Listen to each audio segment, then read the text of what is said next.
Hello, my amazing artists. Welcome to another Art with me, Miss Taub.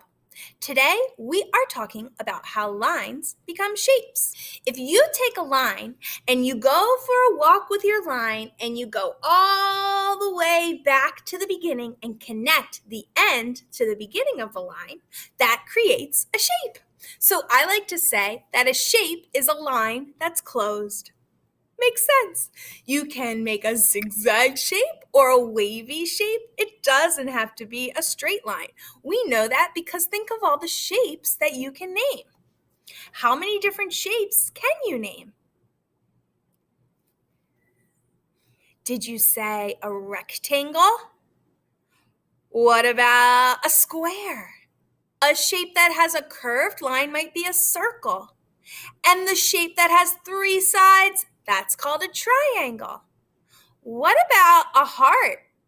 Or this shape? Do you know what this shape is called? That is a trapezoid, and trapezoids are so important in the art room.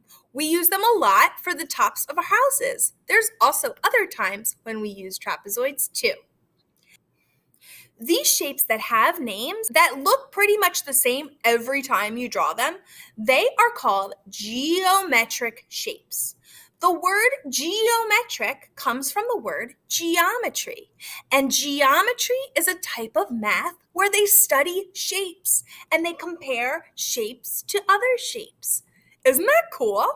So all of these shapes that you know the names of that look the same almost every time you draw them, they are called the geometric shapes. What about the shapes that don't look the same every time you draw them? Like a cloud or a flower shape. What about a leaf shape? We know that leaves come in so many different types and sizes and different shapes. What about a blob shape? If you drew a blob shape and your cousin drew a blob shape, they would not look the same.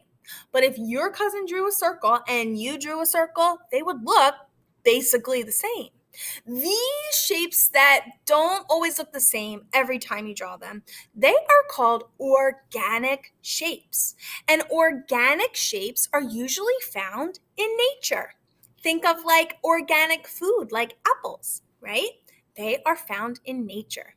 Today, we are going to be using different shapes to draw something called abstract art. Abstract art uses lines and shapes and color, but it does not use objects. So, like in these pictures where there's a flower or a person or a dog, these are not abstract art. Abstract art looks more like this. This amazing painting is by an artist named Vasily Kandinsky, and he was really famous for listening to music while he painted. What kind of music do you think he was listening to when he made this artwork? I bet it was something really beautiful because this painting came out so awesome. We are going to be using a bunch of different shapes to create our own abstract art. Before we jump into the art making, though, what I want you to do is go on a shape hunt around your house. Find different types of shapes that you can trace. Here in my art room, I found this circle. I found this square box. I found this rectangle clothespin. I even found this organic shaped rock.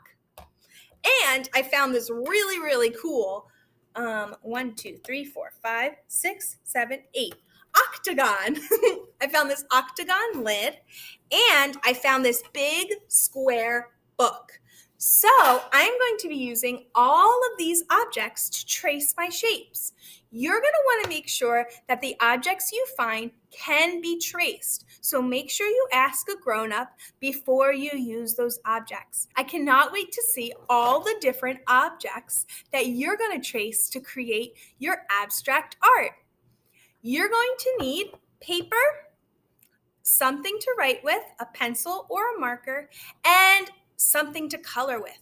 Paint, crayons, oil pastels, whatever you have at home. Let's get started on creating this amazing abstract art. Hello, boys and girls, and welcome to another Art with Miss Taub. For this assignment, you will need all of the shapes that you collected from around your house.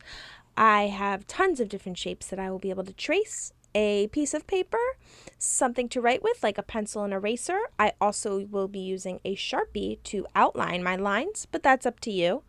And then anything you have for color, markers, crayons, watercolors, oil pastels, whatever you have at home will work perfectly fine.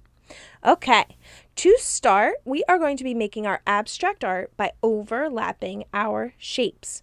What that means is that we will be drawing shapes over top of each other. So I'm going to start with this large square, but I don't like the curved edges, so I'm going to use the sharp edges. And you'll notice I'm actually cropping my square off of my page. It doesn't have to all fit. I'm going to use my helper hand to hold it down, and then I'm going to trace around the edge. Now that I have that first set of lines, I'm going to grab my next biggest shape, which is this octagon lid. So I'm going to take out my square, my organic rock, all the fun things that I found. I even have this triangle that I made because I couldn't find a triangle. And what I'm going to do is I'm going to trace the line a little bit over top of my square, because what I'm actually trying to do is create more shapes by overlapping. So once I have it in the right spot, I'm going to use my helper hand to hold it down, and then I'm going to trace around my octagon. Awesome! By overlapping that shape, I've created an entirely new shape. Check that out. Now I'm going to use all of the different objects that I found around the classroom, and in super speedy fast mode, I am going to trace them around my page. You might notice that I use a couple of the shapes more than once because I want to have lots of new shapes to color in.